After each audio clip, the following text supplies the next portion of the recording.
Vincent, thank you for joining me today on Pop Culture Unplugged. No, thank you so much for having me. I'm excited to talk about a lot of things, but I'm super excited to talk about Phineas and Ferb. Yeah. How excited are you about this and the whole revival and everything? Do you want to call it revival or reboot? What do you want to? What are we calling this? Yeah, it's not a reboot exactly. Yeah, I mean it's the way that we've been talking about it is it's a continuation of the show. It really just is a continuation of what we were doing. Okay. It very much feels as though the show never ended. I mean, it takes place the following summer, and the heart and the soul of the show is all very much the same. And I'm super, super proud of these episodes that we have. I work on the show every week, and I'm blown away by the things that our writers do. I always have been. I mean, that's what makes the show so good is the life they bring to the show. But I think that some of these episodes are some of the best things we've ever done. So I am very, very excited for fans to see these new episodes. What was your reaction when you first heard, okay, hey, we're gonna do another season? Are you on board? Like, what went through your mind? Yeah, I mean, I found out the good old-fashioned way by the internet, Okay. not by anyone giving me a call telling me it was happening. Uh, I literally had it. My cast member texted me and was like, "Is this real?" Because he saw like a tweet from Variety, Yeah. and I was like, "I don't know if that's real. I have heard nothing about this." And I called my bosses, and they were like, "Yeah, we just announced that this is happening." Um, I was elated. I mean, Phineas and Ferb has been a part of my life Yeah. for 20 years, and I mean, my hope is that we get to keep making new episodes for as long as they'll let us. I think there are so many stories to tell, and I know that Mm. we have such a really good, dedicated fan base who have kept this show alive through TikTok and through social media. And there's been a demand for the show. I mean, the numbers on Disney Plus are really great streaming wise, and I think that really helped incentivize them to allow us to keep telling stories with these characters. And um, it was a really great day. I've been working on this new season for a year and a half, so it's nice to finally be able to release it to the public and show you guys all the hard work we've been doing. What's the first memory that came back when you recorded your first line as Phineas when you came back? Genuinely, it was some of it. So it's interesting because when I first started doing the show, like I said, I was a Yeah. teenager and I was Yeah. living in Florida and I was recording most of the first season, probably about half of the first season from Disney World. Okay. I would go behind Hollywood studios and record at an animation studio there that they still had in operation. And so when I came back to do these new episodes, it felt very much like when the show first got picked up and I had like lived in LA because we were Mm. back at that same studio I had recorded at for like 10 years. Yeah. And so it was just very surreal. It was very much like, oh my gosh, I spent so many years of my life in this studio with these people playing this character. And yeah, it was definitely an emotional thing. I mean, we got in trouble about this because Dan wasn't supposed to post it, but one of my cast members and my boss, Dan Povenmire, he posted like a video of me singing one of our first songs from the show coming back, Yeah. and him and Swampy were they were choked up, they were emotional. It is a very special, rare thing to be part of something that means so much to so many people and something that we really, really deeply care about. I know I can speak for a lot of the cast when I say that, so it's meant the world to me that I get to come back and play this character. Mm. Did your approach voicing Phineas like change now that you're older instead of a teenager? Like, how did you put your mindset and your voice back to that? No, so I mean, what's nice about is I did a lot of work during the first run of the show to make sure I could do all the things I needed to do as Phineas, which Yeah. is, you create a voice for a character and you go, okay, th this works really, really wonderfully as this character, it embodies the character really well. But then on a show like Phineas and Ferb, you realize I'm going to have to sing a lot of music in a lot of different genres. So that kind of adjusts your approach on how you do things vocally. I'm also going to have to be yelling and screaming a lot over the loud inventions that we've built. Um, and so I straight up took a lot of voice lessons with literally opera coaches to try and figure out vocal exercises I could do to extend my range and to extend the amount of time that I could be in the booth. And what's great about coming back all these years later, I'd say the biggest difference is I play a lot of characters on the show now. Like I'm playing all kinds of additional voices where I'll come in and uh, kind of back in the day, they weren't as comfortable letting some of the leads play multiple characters Yeah. because they didn't want to. I think they just didn't trust teenage voice actors as much as they do, 32-year-old, very experienced voice actors. Uh, and so they were like, "Oh yeah, you can play, a lot of people." And so I've had the opportunity to kind of come in and I'm not just playing Phineas, they'll hand me five or six other roles and be like, construction guy or, this guy at this who's a barista, and just these very random characters on the spot. And that's just super fun for me where I get to create something on the spot and see what happens. And that's been a real pleasure is getting the chance to kind of play in the sandbox with a lot of different roles. Mm. You mentioned that singing before. How long do you rehearse before you jump into the recording for the musical stuff? I rehearse a lot. Like they give me Yeah. sometimes it's tough because they'll give me like if I have a session on a Monday, like I know Yeah. I'm working this coming Monday on Phineas and Ferb. And a lot of times they won't have the finished and fully edited material until Friday night, like at close. And so I have the weekend to prepare. So I'll have the Mm. weekend to go over all my music. Like I don't have a music session on Monday, but I'm just giving you an example. Yeah. And I'll just rehearse it a million times and be like, oh, I have this. This is going to be great. I'm going to go in there and I'm going to sound awesome. And then I get there and I'm always reminded about how although I'm a professional musician now, because I've been singing so long professionally for my job, um, when you are in a room with people who are like Danny Jacob, who runs our music department, you go, oh, that's right. You can hear every flat note that I'm singing instantly. Like you hear so much more than me. And Olivia Olson is one of our cast members and a really talented writer on the show, and she writes a lot of our music. And just instantaneously, they hear things that I never heard. Where I was like, oh, I thought I sounded perfect. And they're like, no, no, you were very flat. And so I'm like, okay, well, I did my best and we're gonna go again. And everyone's super great, but it's always a surprise hearing the new genres that I'm gonna have to do. Like they're like, hey, you're Mm. doing a disco song, or hey, now you're rapping. And I'm like, well, that's something I've never done professionally before. There you go. You wouldn't think I'd be doing that, but here we are. Mm. What can you tease about like this season? Any like a certain storyline or like a scene that held you in that you can't wait for the I viewers to see? I can discuss very little. The things I can say are that because we have done so many storylines and have the benefit of having like a um, really dedicated audience who knows a lot about our characters, Yeah. we have taken opportunities to explore some of the characters in like full episodes in ways that we didn't before. Mm. So you're going to get a little bit more time with some characters who maybe you didn't have as much time with the first time around. And I think fans of the show are really going to appreciate that. I think it's going to be very fun. And Mm. they found inventive ways to tell those stories. So that's what I'm personally most excited about, as well as just a lot of the new music, because I have some songs where I'm like, this is just going to be so fun for people to get to hear us perform.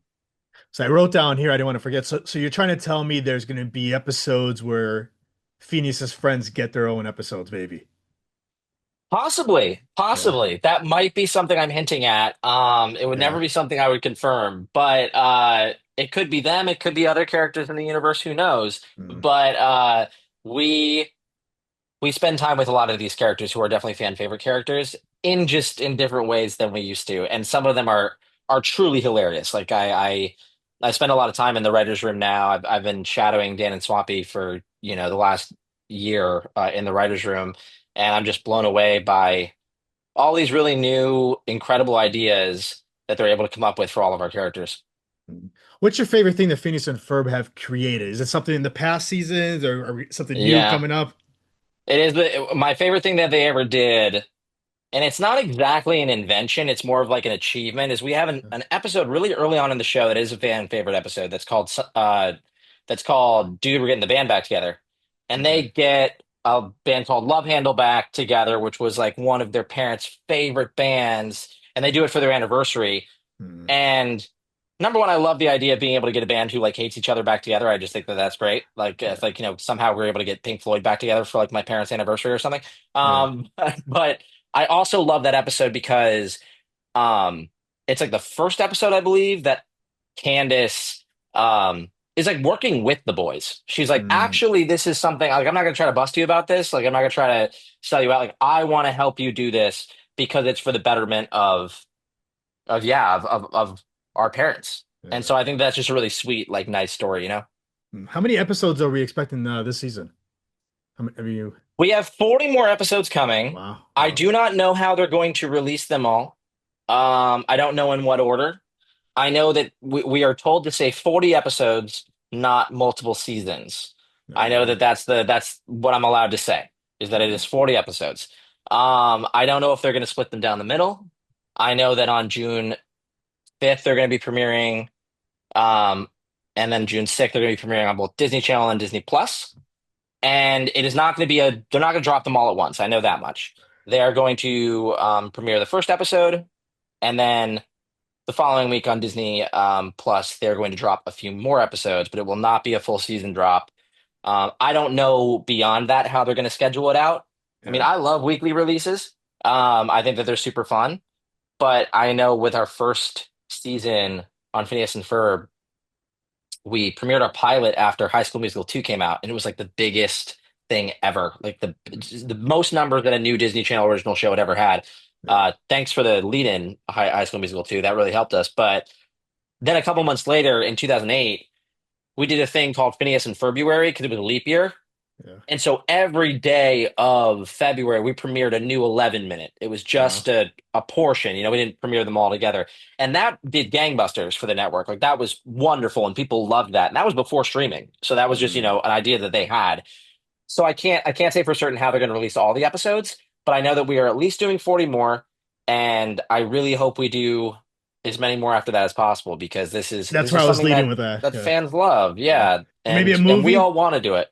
Maybe a Maybe another movie. movie. Yeah, I mean, we had Yeah. heard rumors honestly before we gotten the call about coming back to do the show. Yeah. The assumption was maybe we do another movie after Candace Against the Universe because it did so well for Disney Plus, and then in my eyes, the even better news was that we were getting to do new seasons of the show. Like Mm, that is how I love to consume this, and I know how other people love to consume the show. So I mean, we all feel very strongly that this could be an evergreen TV show for right. Phineas or for Disney, and that there are a lot of stories left to tell. So we hope that if people really tune in for season 5 here this summer, that Disney will say, you know what, come on back for many more seasons. There you go. What do you think is like the biggest impact this series has had on you personally? On me personally, it's been experiences meeting fans and meeting, people who really, really care about the show and what it means to them. There are a lot of really special moments, like for me personally, that are very surreal that I can't believe happened. Like, I was telling some people yesterday, just like I could work on a lot of really great stuff. Like I'm a big Disney fan in general, and like Yeah. I could work on a lot of really great stuff in my life, and I've been fortunate to have already done that. And I hope I get to the rest of my life. I really do. I hope I get to have Right. a really long, great career. But the odds of working on something again that like there are Phineas and Ferb walk around characters at the park. Like that kids wait in line to meet Phineas and Ferb to Yeah. get Phineas and Ferb autographs and stuff. And like that is so rare to work on something where you are in the parks, like your character is in the parks. And so that's something that I'll never ever get over. And then in terms of personal experiences with fans, I mean, I was talking with someone about this recently because it was just one of the most incredible moments I've ever had with someone is that I met someone at a Comic-Con, I met their family, and their son is nonverbal autistic, and he was listening to the show in his ear, and they all had matching Phineas and Ferb shirts, and they came down because like our son loved your show. It's the one of the only shows he watches, and he was listening to the show, and I started talking to him as Phineas Okay. because obviously he wasn't going to talk to me. And I started talking to him as Phineas, and he talked back to me. Wow. Yeah, he had a conversation with me because he thought he was talking to his favorite character. And, his family was in tears. Like I was getting really emotional. I was like, wow, this is incredible. Like he doesn't talk to us. Like he does not speak. Mm, He only talks to the characters on this show. And he thinks you're here. Like he thinks that he's talking to Phineas. And that's incredible. That's just an incredible thing that there are people who care enough about these characters and about this show that it has that kind of impact on their life. So I really don't take it for granted. no, definitely. Yeah. What do you think like seeing a new generation discover the show? Like, what do you hope they get out of it? Like I have a Oh, I think it's 7-year-old gonna be son. He just started watching it recently. I think it's gonna be such a treat for them because they're gonna get to go back and watch all the old episodes on Disney Yeah. Plus and on Disney Channel because they're doing like marathons of it. Mm, But they're gonna get to go back and then get new content. Whereas like there was a generation in the middle there who were discovering it, who then just went, "Oh no, there's nothing new. There's yeah. nothing new." And so we have such an opportunity with the end of Gen Z and then into Gen Alpha to really introduce these people who know about the show because it's such a hit on the internet Yeah. to now get new content and get new episodes and have new songs that will go viral on TikTok and stuff. And I have a niece who's turning 3 soon, and I'm like, some of this is going to time out where she's going to be able to watch this. Like, even if we don't get Right. more, I hope we get more seasons, but this is going to kind of time out where she's going to be able to start watching the show, and that means a lot to me. Like, that means a lot that I'm going to get to share that with a family member. Um, and so I'm so glad your 7-year-old son is getting to experience the show. Mm. How about like the returning fans? Are they gonna notice anything different in the series, like any type of Easter eggs from like the old episodes or little things like that? No, I mean, there's a ton of Easter eggs. Yeah, we're very self-referential in our Okay. show, even more so I would say now than before because there's so much random stuff. I mean, we have, a floating baby head, we have a Yeah. Klimpaloon, the old-timey bathing suit that lives in the Himalayas. Like, we have all these random characters like Meep and Ducky Momo who are fan favorite characters who will, possibly appear in new episodes. And then what's great for the new fans of what they can expect too is we have a wonderful actor playing Ferb now who we didn't have in our original run. His name is David Errigo Jr. and I love the guy. He's one of my best friends, and he plays Ferb now on the show, and so he gives an incredible performance. And I think people are going to really love that additional cast member we have now. Last question, Vincent. What do you hope? What's a message? One message you got for the fans? My biggest message is same thing Phineas would say, which is Carpe Diem, enjoy every day to its fullest. We really hope that you have an amazing summer vacation and you enjoy our new season of Phineas and Ferb. And I really do hope that you have the best time on these adventures with us because we've had the best time making it for all of you. That's awesome, Vincent. I want to thank you for giving me a few minutes today. We got to get you back on. I know you're short on time today. No, of We got to course, we got Elias. to Thank you we so got much. we got to continue on this conversation. This was great. Yeah, absolutely. I hope we get to speak again about it.